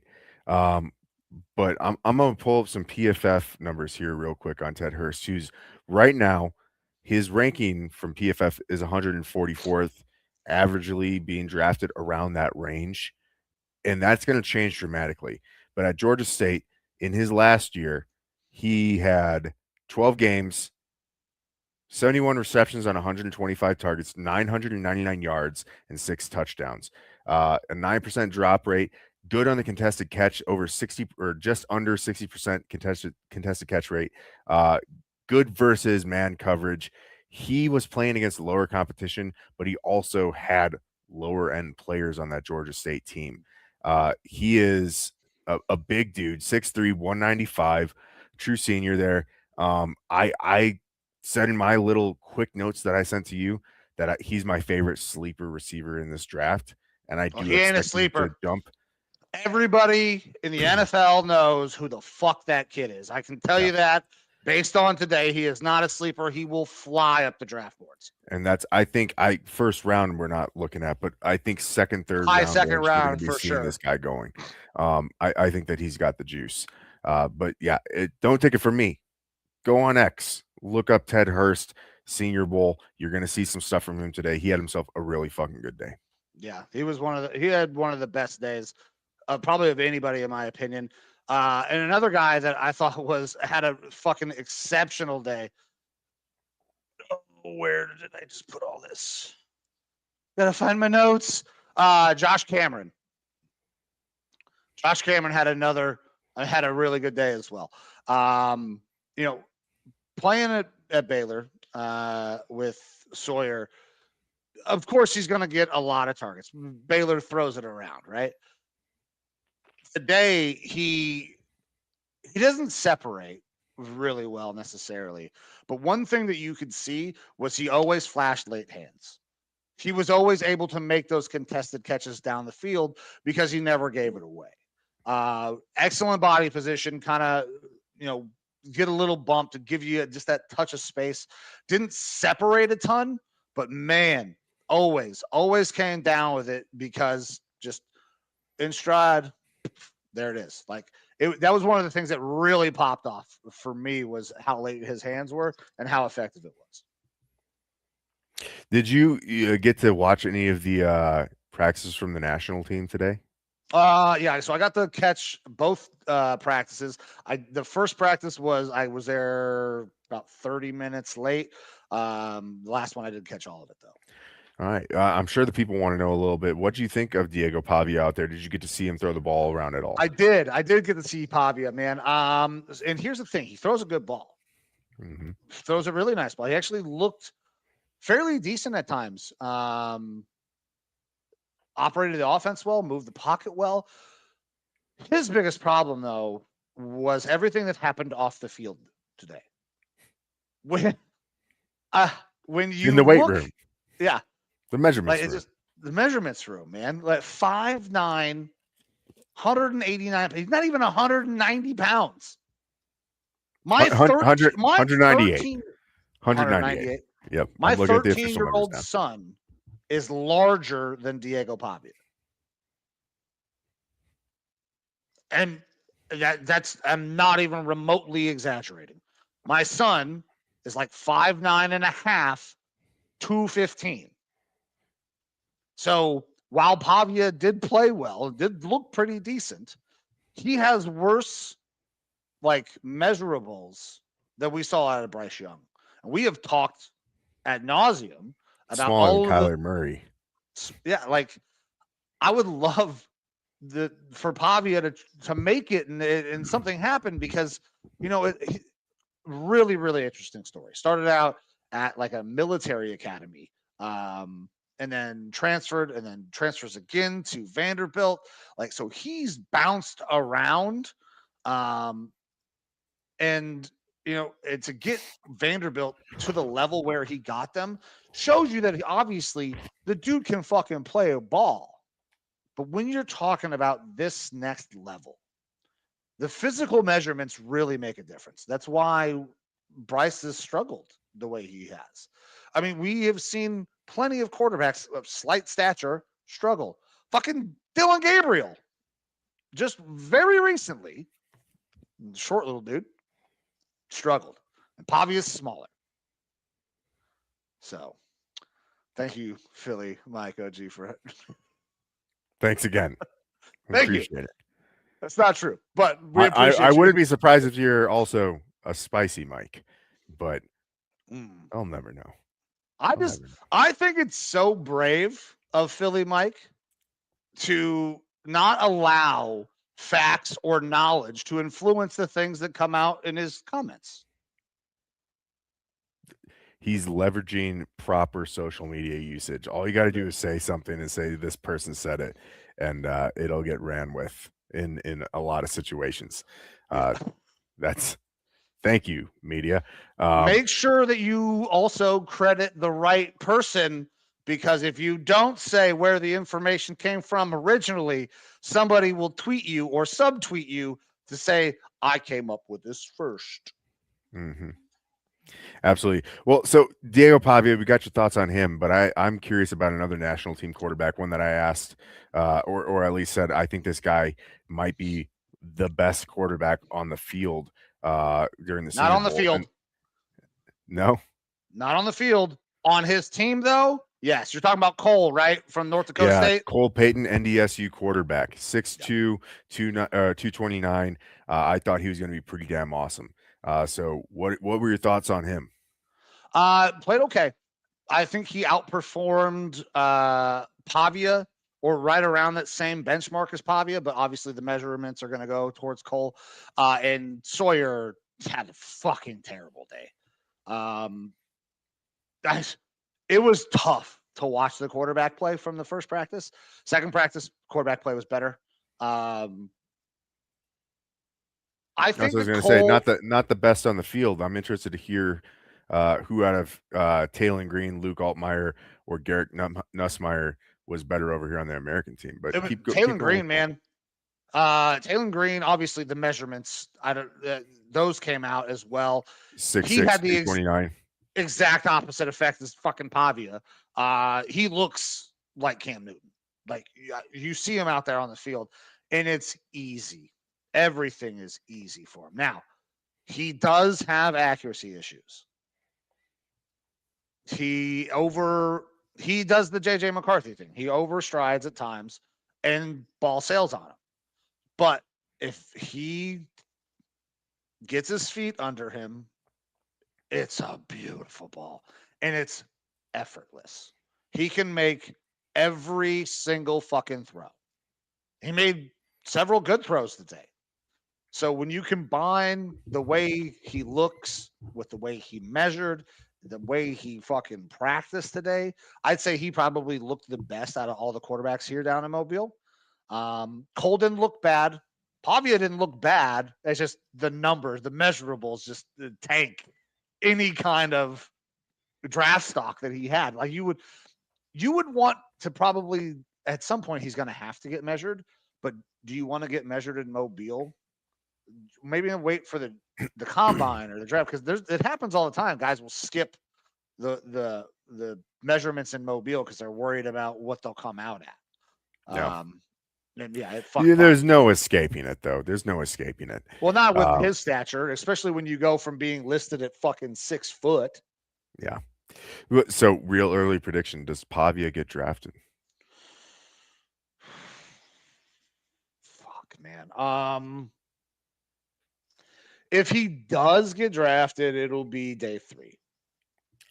Without a doubt. Without question. That's I'm trying to decide a minus 800 fucking bet right there. I'm trying to decide if somebody would be willing because he did play well. I mean, he has shown that he can play. There's got some team that will be stupid enough to be like, hey, we're not allowed to say this. Well. We're not allowed to say this anymore, but let's take a step back. Who's the most retarded GM head coach combo in the league right now that would think we could turn Pavia around? Who's Arizona going to hire? Ham sandwich. Yeah. I don't know. That would be it. I mean, Kyler Murray's down there. Like, if we can fucking make this work with Pavia. I don't know. Like a super desperation team, the Jets. Not like that's mean towards Aaron Glenn. I don't want to do that. That would be a strictly front office move there. But I don't know. Like I don't think based on like we see some of these guys that in bad draft classes you see a quarterback get taken in Carolina really early when he's got bad measurables, but obviously good team and saw some things from him. You see a Kyler Murray get taken, but he's had an up and down career. Like it looked good early, but things have kind of changed. You're not seeing the small quarterbacks get taken that often. It has to be like not undeniable, but like you have to be special beyond other people in specific things to even get looked at. Pavia is good, but he's not special. I don't know that this guy's getting drafted. I think in a quarterback needy league. I don't know, man. I could see him being as talented as Spencer Rattler, but because of the size concerns, he doesn't get taken. Yeah, I mean, I could see him going in as high as the 6th. I think nobody will take him in the 5th. we're set then 6-7 or undrafted. 6-7 undrafted. Yeah. Anyone else that you saw out there today at the Senior Bowl that you want to shout out as far as performance wise? Because I got a couple names I've seen online. Obviously, I haven't fucking been there and won't be there. But some of these guys that I've seen some of the cut up, some of the tape from that I'm interested in talking to you about, or if maybe they're guys you actually got to see their performances. Go ahead and fire away with what you got. I will let you know if I did get a look in what I saw. So defensive end Derek Moore out of Michigan has one of the most cut up tapes out there from the day of him just absolutely annihilating some offensive tackles and some one-on-one drills, and also looking really good in the actual team drills. So I didn't get a lot of looks at any of the O-line or D-line today. I spent a lot of time wide receivers, DBs, quarterbacks. So that's really where I can hang for today. Tomorrow, I'm going to try to get over to the other end of the field where most of the offensive line, D-line drills and one-on-ones are taking place. The one offensive lineman that just fucking jumped out watching the team was Dunker. Yeah. Well, that's so well. Like I put that in my little note to you. Dude, he's a fucking dude. And you have to be, when you are his size, rocking the most beautiful mullet and big ass fucking mustache, the short shorts. Like, he's coming with the vibes at a minimum. Yeah. I mean, this is an Iowa tackle. You know he's gonna be legit. Yeah. There's some concerns about him. Like right now, he gets mocked a lot around like very late first or somewhere in the second, which is probably more understandable. And personally, I love Dunker. I think he's a little bit overrated for where he's being looked at in the second round, which is why I was really interested to get an eye test on him at the Senior Bowl. So continue to do that with Gennings Dunker.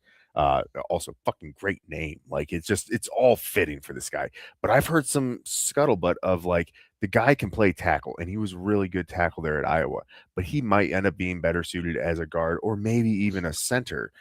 So I'm interested to see. A lot of times these guys who have like arm length concerns and things like that, the Senior Bowl is where they go and they work out at all the positions on the offensive line to showcase, hey, I think I can be a tackle for you. But also, if you want me to play center, I want to play football for your team. So I'm going to show you what I can do here. I'm wondering if they're going to try to do that with Jennings Dunker like they did in the past with some guys like Gray Zabel, who went out there and just played awesome at every position along the offensive line at the Senior Bowl and really took his stock from being like a mid-round pick up to a first rounder. Yeah. So I only saw Dunker line up at tackle today. I hope that they will move him around. It would be cool to see him work from some other spots. I can tell you that he will have absolutely no problem pulling from any position that he plays. He is incredibly athletic for how large he is. I was very, very impressed with how he moves, man. Yeah, and then other name that will be interested for you to watch, defensive lineman, a hybrid kind of nose tackle or 3-tech, Lee Hunter out of Texas Tech, also getting a lot of cut-ups today, wrecking havoc as a pass rusher in the middle of the field. This guy's 6'4", 330. He's a big boy, but he's a guy that I don't think he's getting talked about enough. There's been some recent mock drafts that have come out that have had him sneaking up there in the first, but I believe some of the bigger pundits very recently have come out and said that they think that he actually might be the best defensive tackle in the class, above Peter Woods, who's traditionally seen as the best defensive tackle in this class. And Lee Hunter today at the Senior Bowl had himself a bit of a day too. Some pretty interesting cut-ups there, because you see a guy of that size and you immediately think run stuffer, clog, take two offensive linemen, but he was getting pressure in this Senior Bowl game, and that's one of the things that he's known for a little bit more. He had 2 sacks this year and a sack the year before, but he's getting plenty of hurries out there. He's getting pressure. So like the guy provides a little bit more in a big behemoth body. So I'm interested to see your thoughts on him as the week goes on and more practices happen. So once again, I will take a look. I did not do a lot of looks at the D-line, O-line type stuff, but that'll definitely be a guy that I take a look at. Now, they have constantly, there's information running up on the screens about who did what, who ran what, all of that stuff. So I mean, there's a couple of names that got floated around that came out with some really high measurables. Going through. Let me pull up some of this I believe information I saw it here. today. One of my favorite players in this draft class, who I think is going to go later than probably he deserves because he doesn't bring all of the height, weight, speed, size measurables.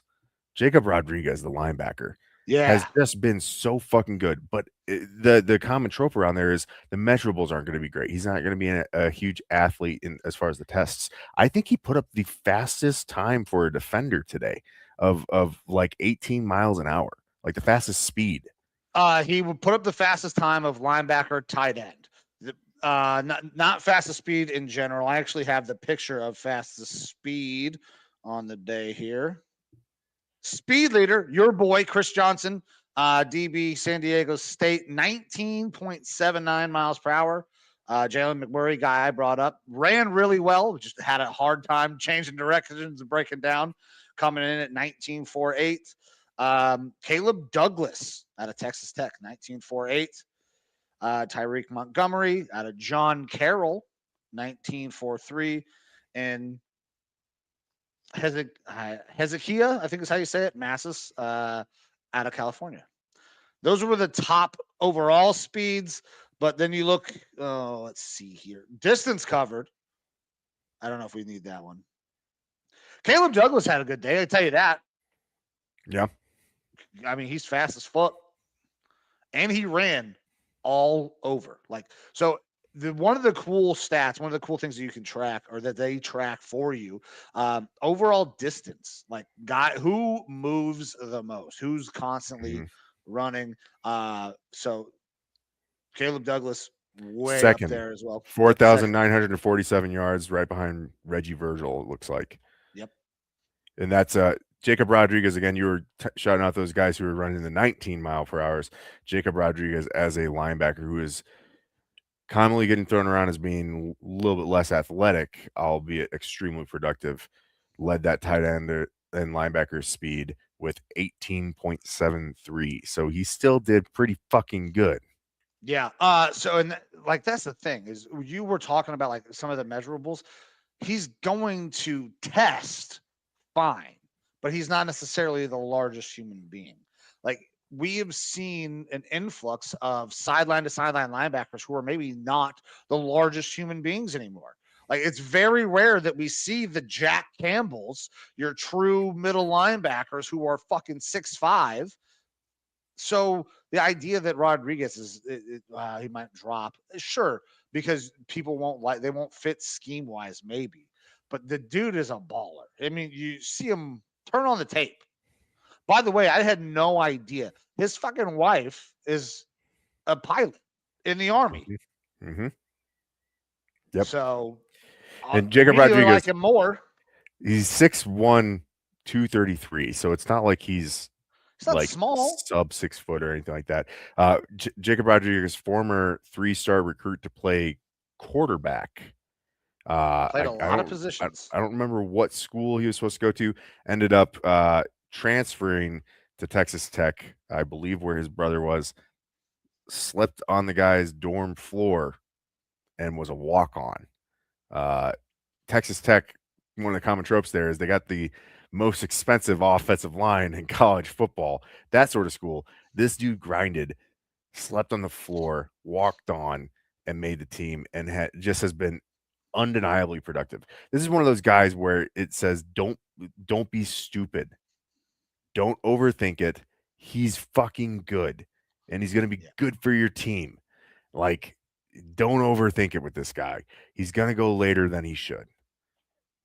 Yeah, he probably will. But I agree. He's a very good fucking football player. Has been a very good football player. Where is it? Sorry, I'm trying to find this information. But look, listen, the kid obviously showed up in a huge way all season. I mean, he's a fucking defensive player, and he's getting talks of Heisman, right? So obviously, the dude can fucking play ball. I think that him running the way he did is going to be great. The combine will really kind of tell, hey, is this going to work? Is he going to have high enough, testing numbers that we don't care that he's only 6'1", which I don't know why we're making such a big fucking deal out of 6'1", but it is what it is, man. In terms of other guys, there were a couple of tight ends that looked pretty damn good today. Gillenborg, I want to see more of him. What is it, John Michael Gillenborg or Gillenborg, something like that? Fucking great name. It's a very traditional white name. What? What? John Michael Gillenborg, yeah, out of Wyoming. You're type of guy. From Wyoming. Listen, fucking Powder River, baby.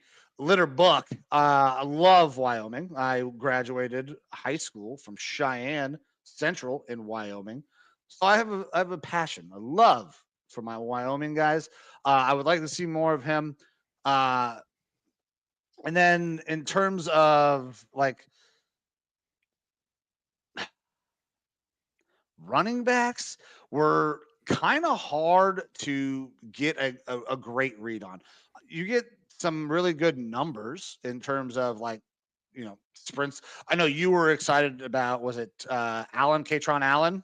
Mm-hmm. Yeah, one of the running backs I was looking forward to kind of seeing. It's Nick Singleton's going to be like more of the athletic freak out of that. And then Singleton is a little bit bigger thumper type guy. Yeah, I didn't see too many running backs that were like, oh man, that guy kind of popped. It was a lot of receivers, man. The way the receiver position is growing, everybody wants to be a fucking receiver, right? So they're probably they got to be some of the best athletes on the field.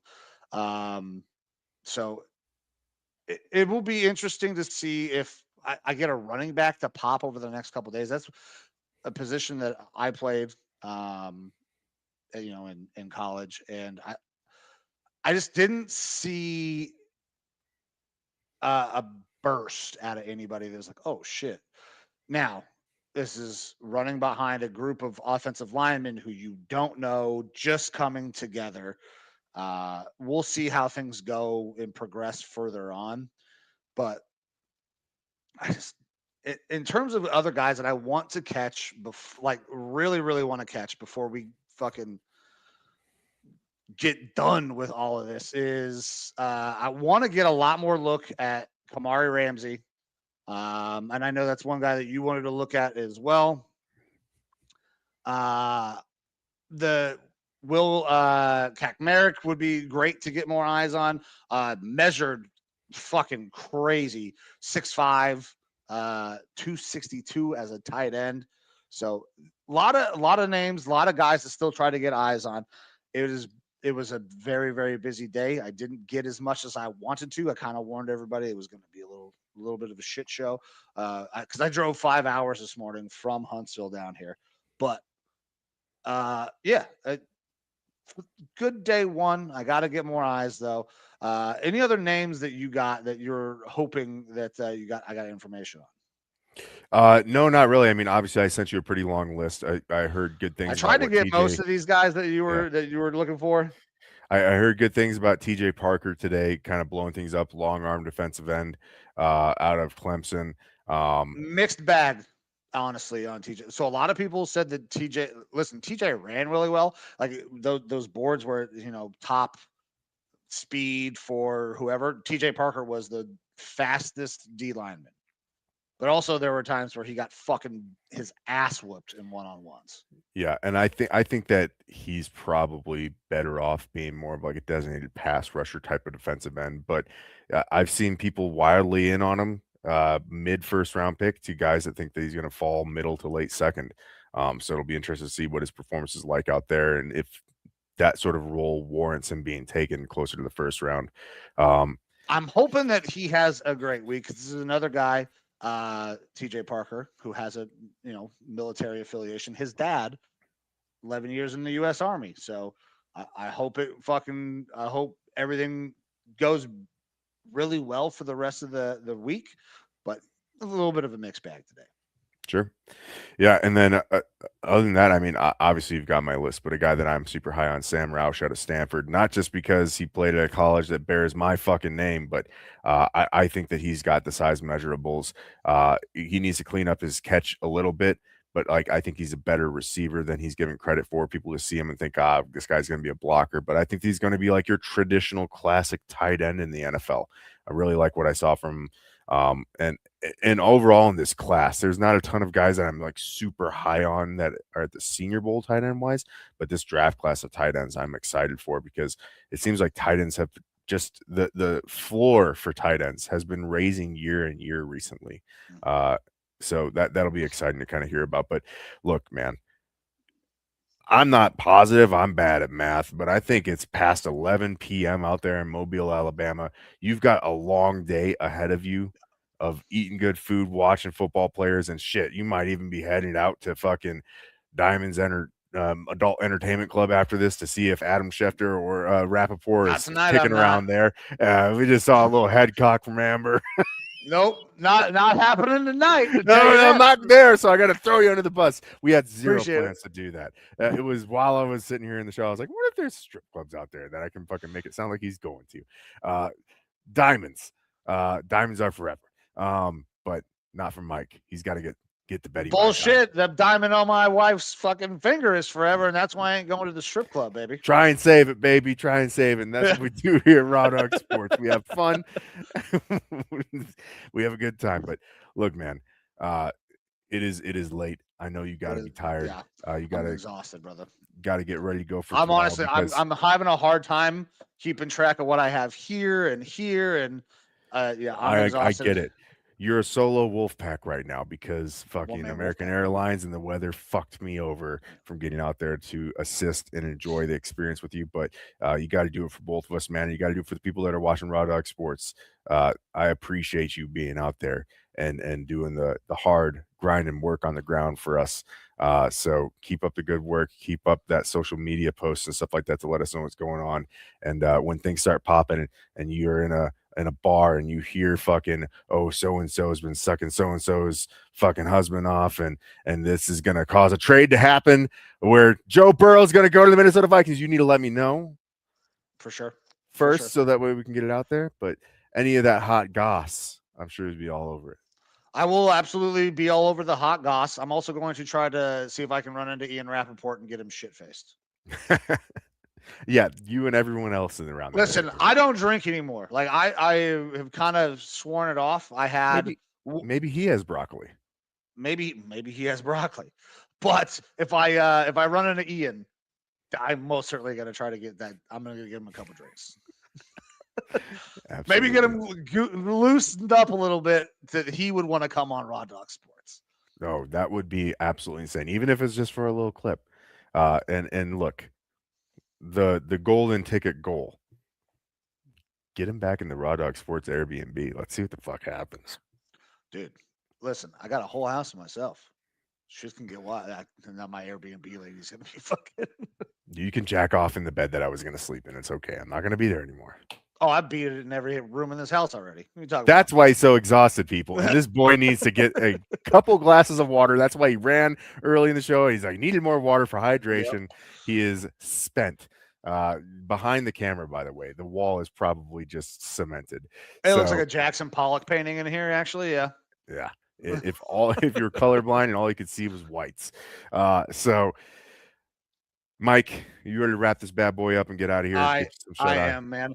I appreciate you, brother. Producer Amber, thank you very much as well. Working behind the scenes, kind of as always. But you deserve a little bit more shine, especially with all the shit that you have done over the last couple of weeks. So thank you to Producer Amber and to everybody who tuned in tonight. Thank you all. Time is the most valuable thing that you have. So anytime that you give some of it to us, we are forever, and I mean that, forever grateful. To everybody I run into down here at the Senior Bowl, appreciate you guys, and I can't wait to see you tomorrow. But I'm going to give Evo one last word. We're coming up on 2 hours, and we're going to get the fuck out of here. I'm going to probably turn on a movie and fall the fuck asleep. Evo, take it away, brother. An adult movie. and add more to the painting. That's right. This is a call out to the fucking government right now. I don't care if you're on the left or the right. Get your shit together. If the government shuts down again this weekend, I don't give a fuck about ICE. Fuck all of you. You're all pieces of shit. Quit fucking around with your fucking people. Figure it out without shutting the goddamn government down, or I'm going to get really fucking mad and not be able to do anything about it. Yeah, that is one of the things that sucks about working for the government. I'm going to show up to work and not get paid again. Is that what you want? Yeah, Probably. Actually, I'm pretty sure that is exactly what that's exactly what they want. Yeah. If I'm not mistaken, that is 100% actually what they want. Sons of bitches. Yeah. Well, if you were trying to get on a flight anytime soon, don't bother because the government's going to shut down. Anyways, guys, thank you very much. I'm going to see you guys tomorrow from the Senior Bowl. Evo, I will talk to you throughout the day, obviously, as well. And then we'll figure out when we're going to do another show. I might do a couple of random pop-in live things. Probably just going to do some video. I will definitely do videos, pictures. Might try to get a blog written up. But I got a lot of shit to do. Got to go check out Haberdasher again. That's a little bar I popped into before coming home after the Panini thing. That place is fucking dope, dude. Yeah. Cool. One of the cooler bars I've ever been to. And apparently that is the main one that is frequented by NFL execs. So if you're in Mobile and you're watching this, the Haberdasher is the place to go. So I've heard. Nice. But guys, thank you. Appreciate you. I'm Mike. That's Evo. This is Raw Dog Sports. We're going to get the fuck out of here until sometime later this week. I don't know when. Until next time. See ya.